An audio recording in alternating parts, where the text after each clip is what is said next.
Tes tes 1 2.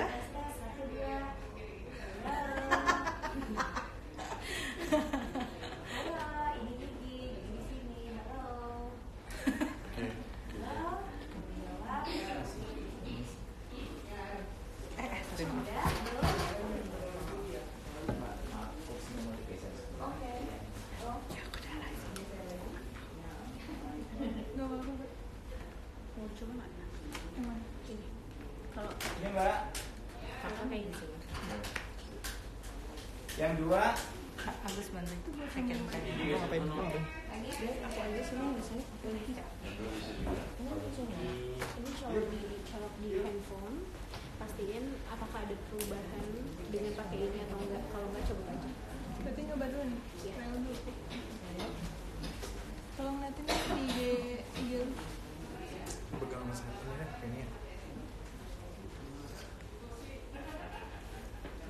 Terus didatin kak, itu bisa disesuaikan. ada plafon. Iya sih. Yang di komennya di pin gitu. Lagi Biar orang tahu dia nggak. Tata. Mereka Agak depanan situ kan. Jangan depan-depan banget. Di bawah sini. kabel ya punya itu langsung buka terus itu ada kabel mikrofon di Coba ya. pindahin ke kiri ke belakang aja. Coba ya di IG SMS suaranya itu enggak. Itu Lakman udah dibuka. Itu Lakman bukan? Bukan. Sorry. Ini judulnya bangku. Ada kasih itu title berarti bukan Lakman. Pengakuan.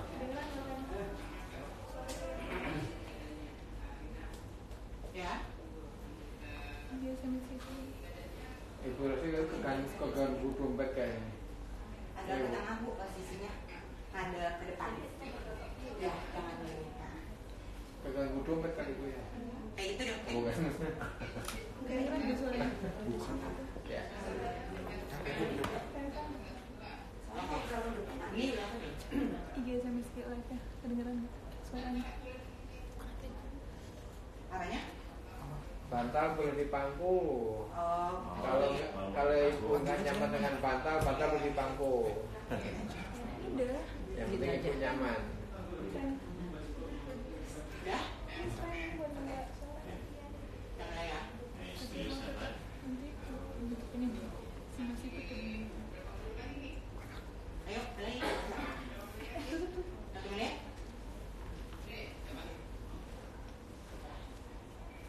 Sekarang boleh Pak?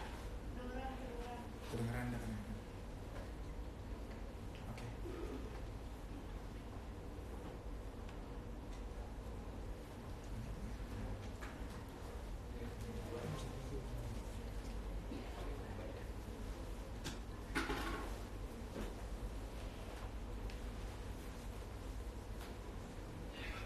Ya. Oke, Oke.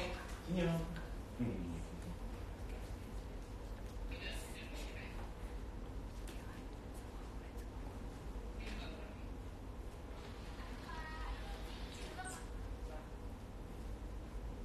Silentnya apa ya?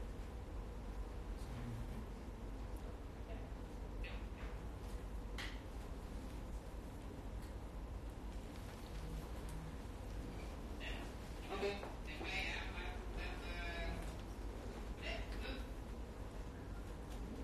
Udah setengah.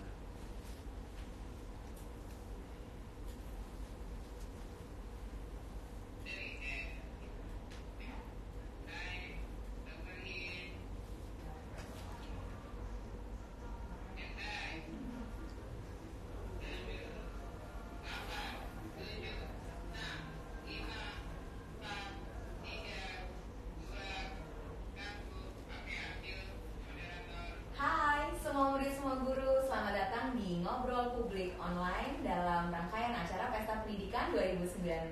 Apa kabarnya? Semoga dalam keadaan baik-baik saja. Nah, hari ini kita akan punya satu tema yang sering sekali ditanyakan. Gimana ya kalau anak saya susah membaca? Anak saya punya masalah membaca nggak ya? Atau aduh waktu zaman dulu tuh susah banget waktu belajar membaca. Nah, hari ini kita akan bicara dengan narasumber yang keren-keren mengenai meningkatkan minat baca dan juga memahami strategi membaca. Sudah ada keempat narasumber. Hai. Boleh disapa dulu mungkin teman-teman yang ada di seluruh penjuru Indonesia.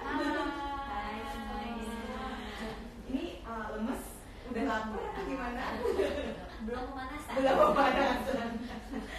Oke, hari ini kita punya Mbak Enda, selamat datang. Kita punya Mbak Rosi, selamat datang. Mbak Didi dan juga Mbak Win, selamat datang. Hari ini senang sekali semua murid semua guru di Ngobrol Publik Online kedatangan tamu yang keren-keren. Kita mau ngobrol-ngobrol mengenai pengalaman di masa lalu dan juga hubungannya dengan aktivitas di masa sekarang dan juga harapannya mengenai pendidikan. Nah, ngobrol soal membaca nih, sebelumnya pengen tahu dulu gimana sih pengalaman waktu belajar membaca di waktu zaman dahulu kala.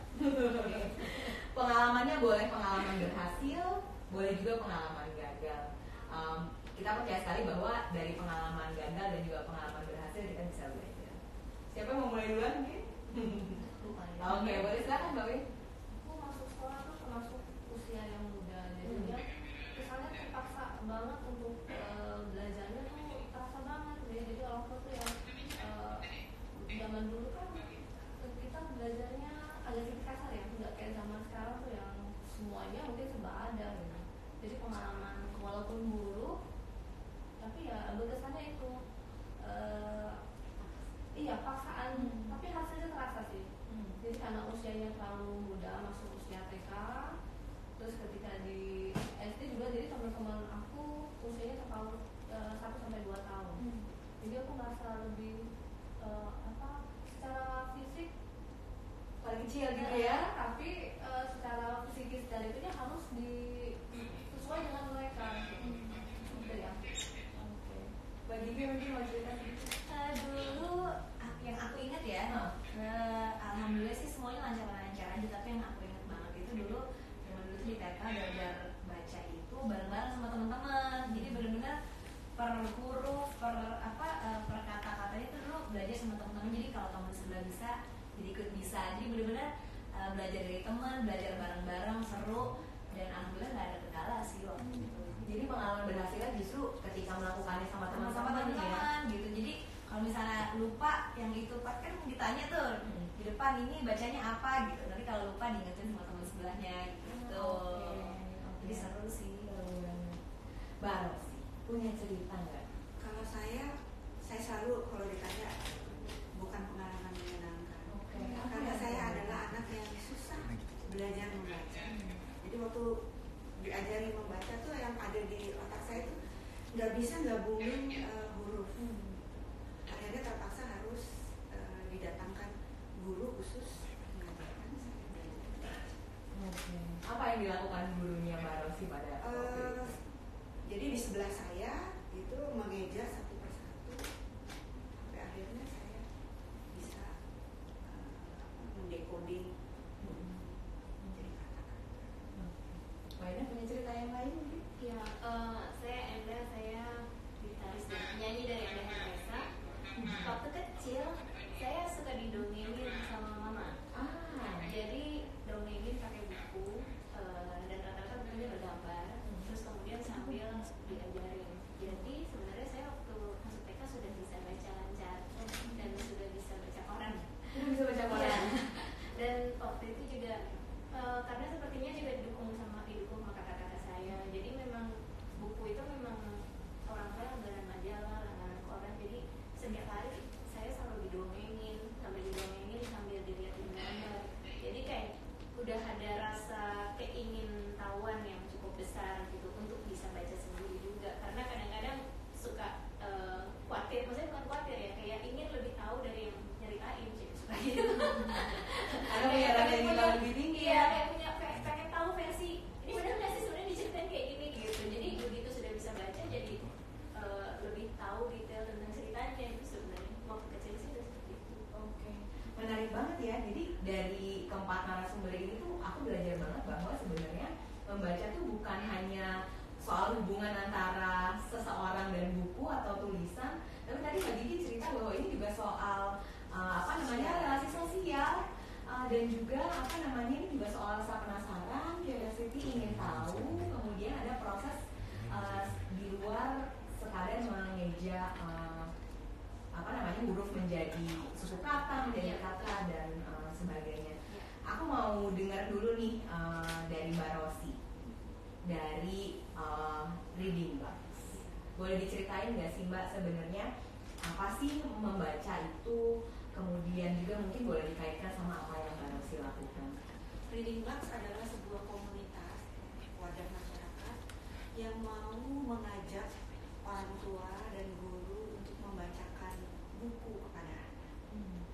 Karena dari perjalanan kami 11 tahun diawali dengan jatuh cinta pada Rita Lau karena membaca buku dari Rita Lau Handbook. Akhirnya kami juga melihat bahwa rendahnya minat baca orang Indonesia. Itulah yang membuat kami bersatu untuk mengajak orang tua membacakan buku, guru membacakan buku, karena mungkin seperti yang dialami oleh Mbak Enda bahwa melalui dibacakan buku anak mau membaca, bisa membaca, bahkan akhirnya gemar membaca. Dan kami percaya bahwa melalui Rita Lau atau membacakan buku atau membacakan nyaring, Indonesia akan punya anak-anak yang gemar membaca. Apa hubungannya antara membaca nyaring dan kegemaran membaca? Kadang-kadang sore saya sering sekali menemui orang tua, aduh nggak mau bacain cerita buat anak, malu kan saya bukan guru. Ketika membacakan buku kepada anak, kita menuangkan kosakata. Kosakata itu adalah modal atau fondasinya anak berkomunikasi dan belajar membaca. Ya, di dalam kosakata itu ada juga huruf, ada juga fonem, ya, satuan bunyi terkecil. Itulah yang membuat anak belajar membaca melalui proses itu. Dan kenapa orang tua, kenapa guru? Karena orang tua adalah orang yang terdekat dengan anak, dan anak pekerjaannya adalah meniru. Dan kalau itu dilakukan oleh orang tua, mungkin Gigi sudah mengalami juga, anak tuh menjadi lebih dekat dengan kita dan menyukai itu, karena itu suara orang tua. Itu akan tertanam di dalam dirinya bahwa suara orang tua menyenangkan, sehingga dia mau mendengar itu. Jadi bukan mau dibacakan, tapi mau mendengar suara. Itulah yang membangun kedekatan dengan anak dan membuat anak mau membaca. Luar biasa. Jadi ternyata tuh relasi antara orang tua dan anak dan suara tuh sangat berpengaruh. Jadi sebenarnya bukan sekedar membacakan, tapi ini adalah parenting. Ya. Karena di situ ada kata-kata, ada cerita, ya, kisah yang menyenangkan. Karena kita bisa memilih buku, sehingga anak mau. Aku mau nanya nih ke Kak Gigi kalau gitu.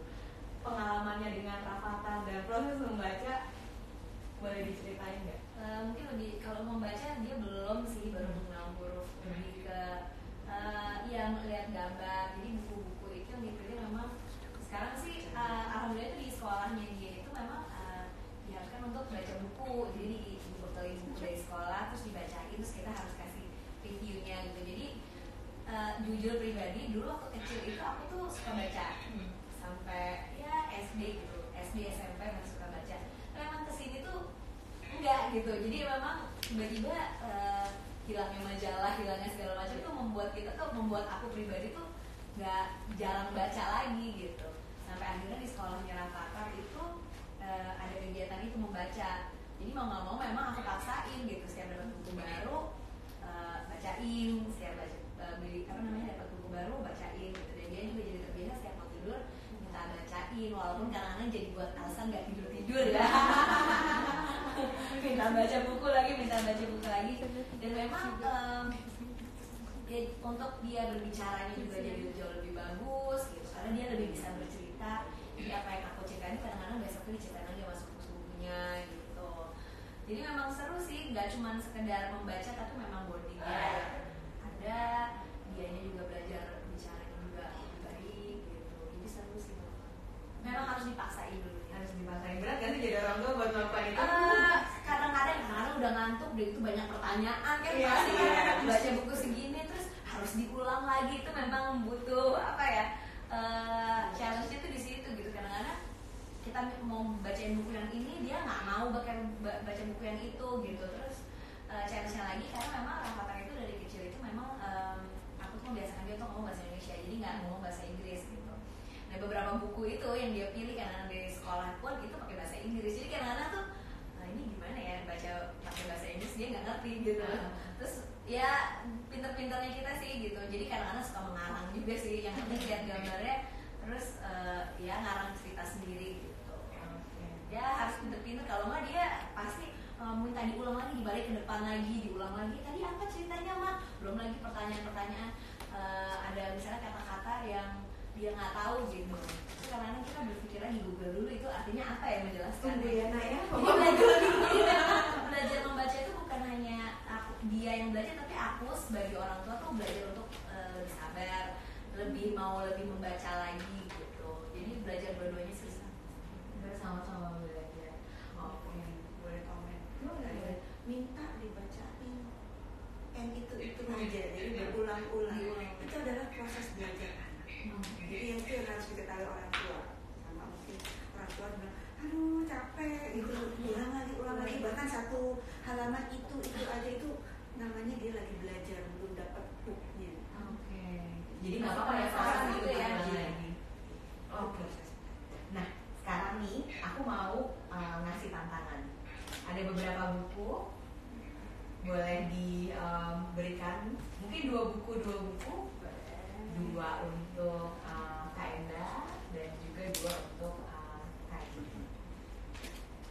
Tantangannya adalah silakan ditebak kira-kira kalau bukunya seperti itu. Ini dari cuma dilihat dong.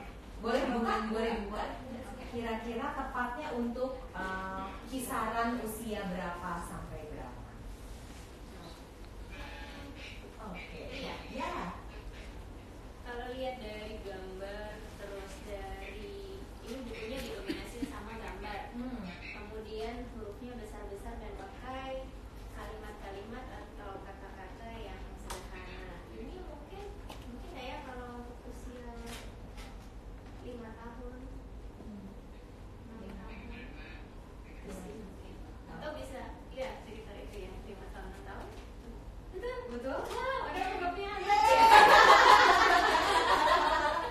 Jadi tadi Cuma Jadi tadi dianalisa dari gambarnya. ya gambar terus mungkin bisa lihat kalau hurufnya besar-besar ya. Jadi untuk anak kecil karena didominasi gambar dan warna mereka lebih tertarik. Kemudian dari hurufnya besar-besar mereka tidak kesulitan untuk melihat oh ini perbedaan huruf dan gambar. Jaraknya juga jauh-jauh, jadi mereka masih bisa bermain-main imajinasi lewat gambar, tapi ada panduan dari tulisannya gitu ya. Didominasi gambar, namanya buku cerita bergambar. Jadi jenis ini adalah buku cerita bergambar.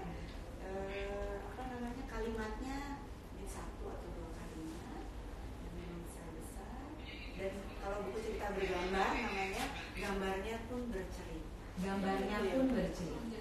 Jadi anak kalau kita tutup aku bisa Nyeritain. Oke. Yeay, kita beri tepuk tangan ya Tante Ria.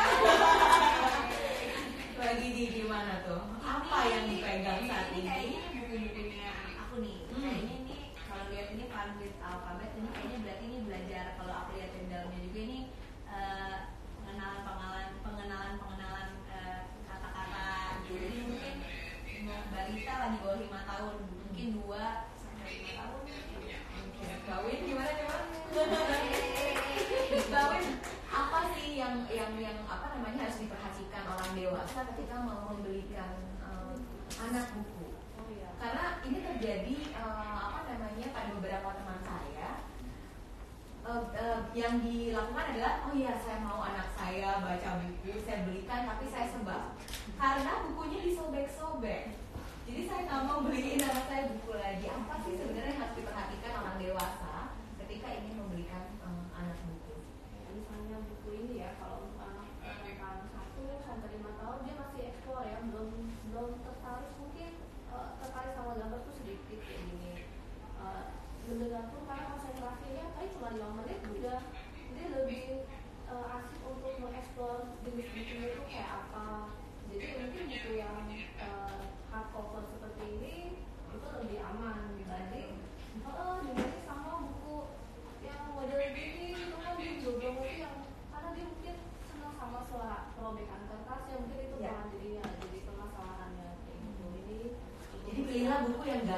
sobek. Iya kan kalau usia bayi pun kan ada tuh yang baby book ya. Yang dari bahan.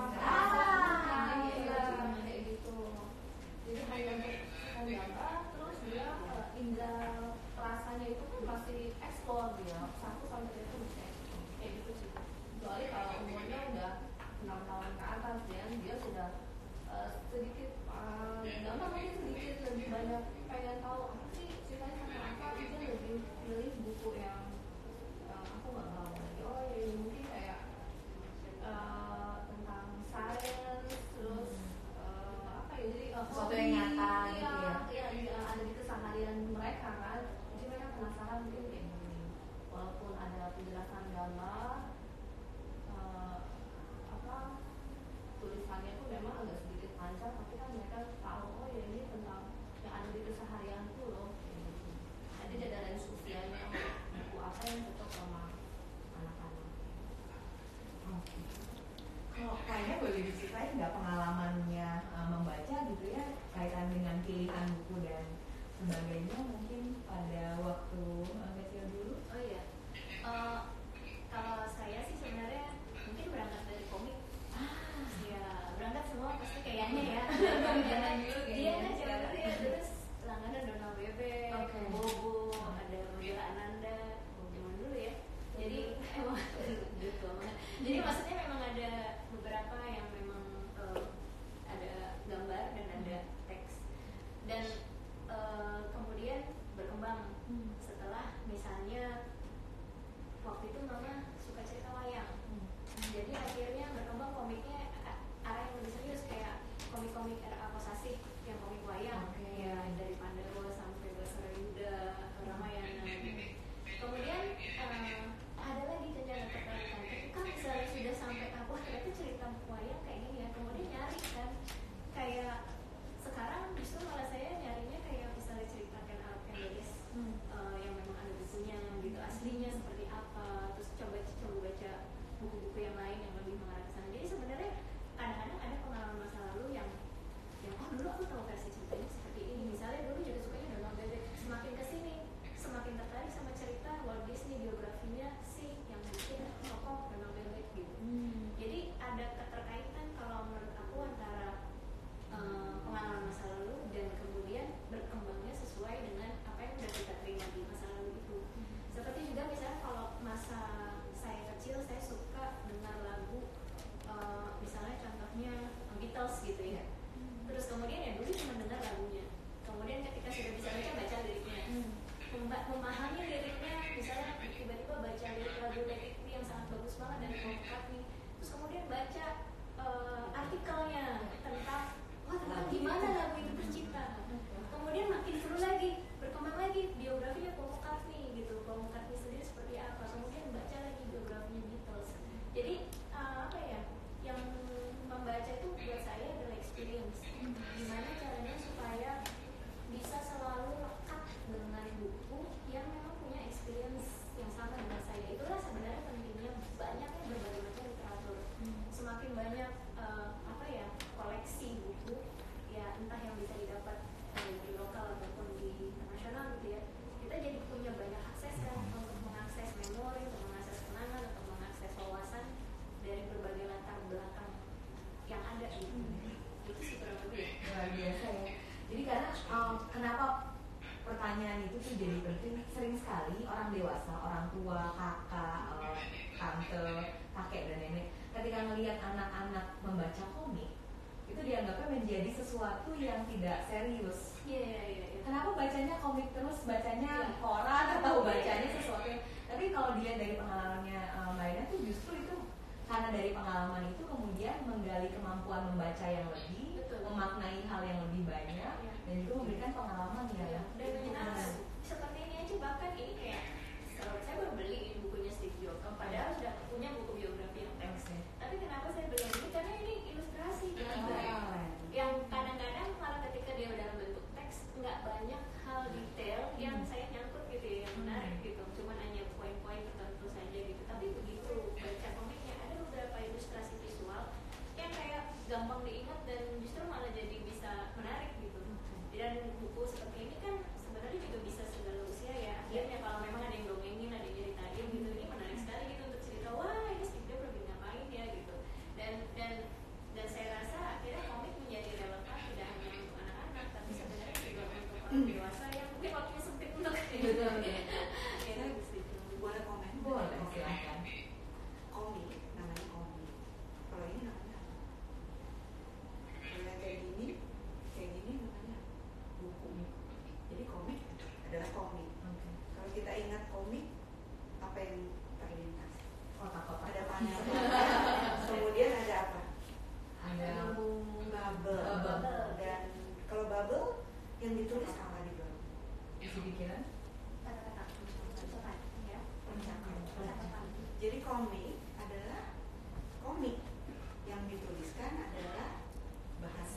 Kalau buku adalah bahasa buku.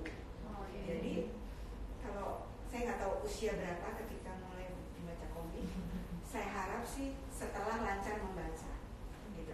Kami selalu menyarankan anak-anak untuk mulai membaca komik setelah lancar membaca. Katakanlah usia 12 tahun. Sebelumnya jangan, karena bahasa lisan tidak perlu didapat anak dari komik, tapi bahasa lisan didapat dari percakapan. Jadi nanti anak-anak bisa membuat hubungan antara bahasa lisan dan tulisan kira-kira gitu ya.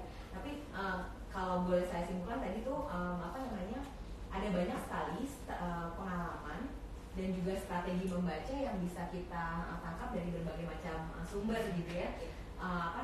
Grafik, gambar, itu tuh sebenarnya juga memberikan pengalaman membaca yang lain gitu ya, dan juga memberikan makna yang lain untuk pemahaman, untuk keterampilan kita memahami Dan sesuatu. penting bahwa pengalaman membaca yang menyenangkan yang membuat kita menjadi pembaca. Ada apa memang dengan pengalaman membaca yang tidak menyenangkan? Apa yang sebenarnya kalau kita mungkin Mbak Rosi atau Mbak Ulin bisa membantu. Memang kalau seseorang mengalami proses membaca yang tidak menyenangkan, apa yang akan terjadi? Fobia kali ya. Bisa menjadi tidak suka membaca. Itu yang terjadi di sebagian orang Indonesia, karena kita belajar membaca hanya untuk belajar. Setelah selesai bisa membaca, kita berhenti membaca. Menyambung nih, ada pertanyaannya dari Agastya. Menurut kakak-kakak yang ada di sini, bagaimana sih cara membaca yang benar? Mungkin Mbak Win dan juga Mbak Rosi bisa cerita dari pengalamannya dalam komunitas yang bergerak di literasi, dan mungkin Mbak Gigi dan Mbak Eda cerita dari pengalaman itu juga apa yang dilakukan. Kalau dari kami, memang kami memasyarakatkan membacakan buku atau read aloud atau membacakan daring, itu adalah cara menyenangkan yang dapat membuat anak mau membaca, bisa membaca bahkan bermain. Itulah pesan yang harus kami sampaikan untuk semua orang Indonesia. Kalau dari Bu Rosi kan segmennya anak-anak ya. Kalau dari belakang mampu memang umum usia sekolah ya, khususnya ke atas. Dan untuk membaca yang benar gimana ya? Aku belum membaca yang benar. Karena saya pasti aku yakin semua orang pasti bisa membaca gitu ya. Walaupun pengalaman yang dirasakan harus berbeda gitu. Tapi dari pengalamannya itu kan dia pasti mempunyai apa ya?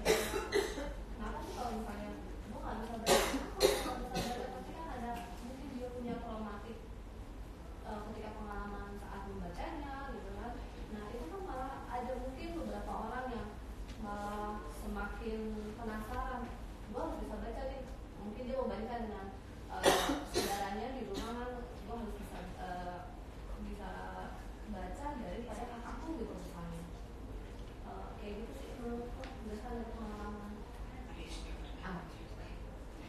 Membaca yang benar. Sebenarnya membaca yang benar.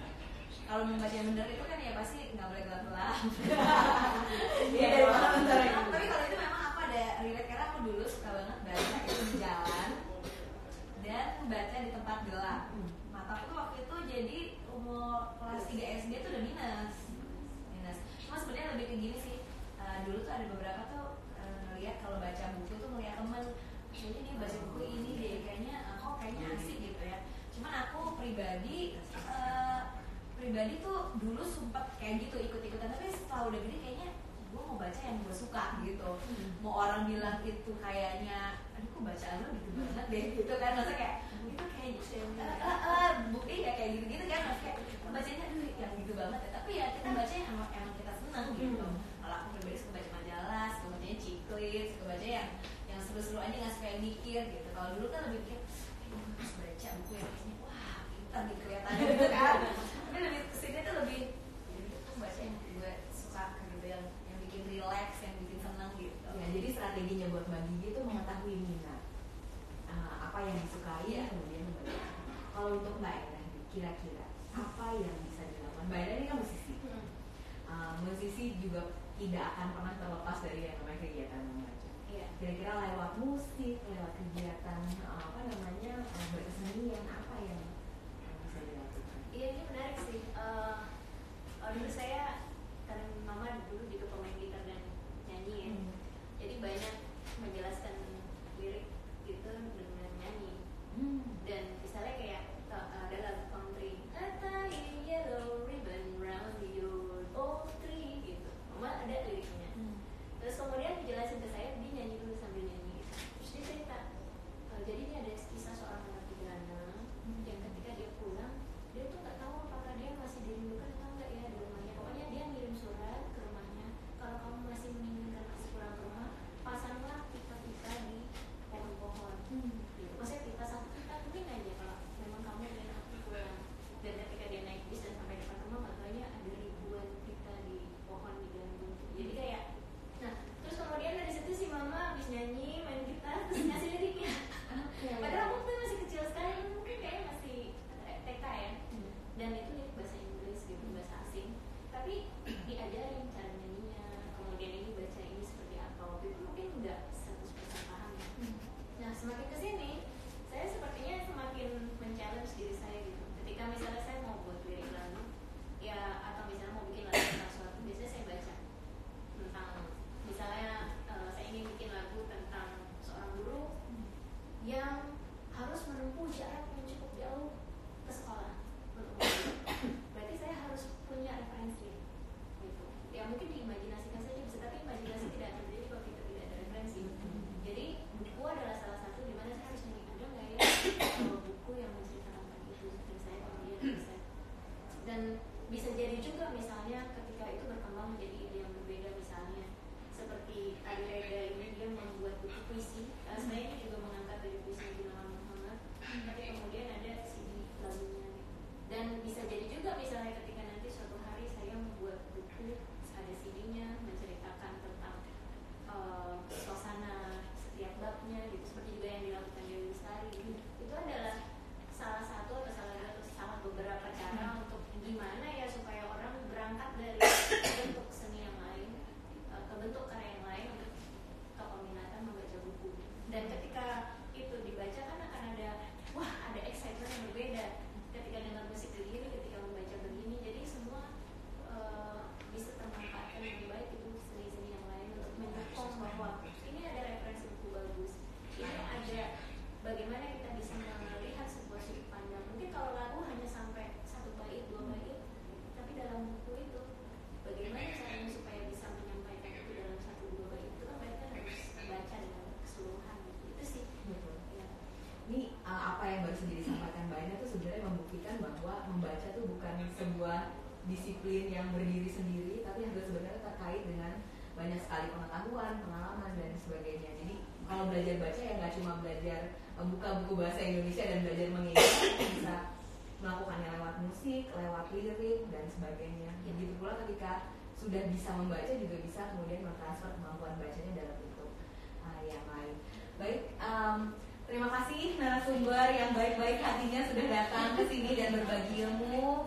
Semoga tayangan ini bisa memberikan manfaat untuk teman-teman, untuk semua murid, semua guru di berbagai macam daerah di Indonesia. Semoga juga keterampilan membaca, strategi membaca juga terus bisa didialogkan. Silahkan tulis komen, berikan kami feedback, dan kita teruskan diskusi dan dialog mengenai membaca ini seterusnya. Mengingatkan bahwa kelas Ngobrol Publik Online di rangkaian Pesta Pendidikan 2019 masih terus akan berlangsung. Sore ini jam 18.30 WIB akan ada sesi selanjutnya, tentu saja dengan narasumber yang baik-baik dan juga keren-keren dan juga ingin berbagi ilmu.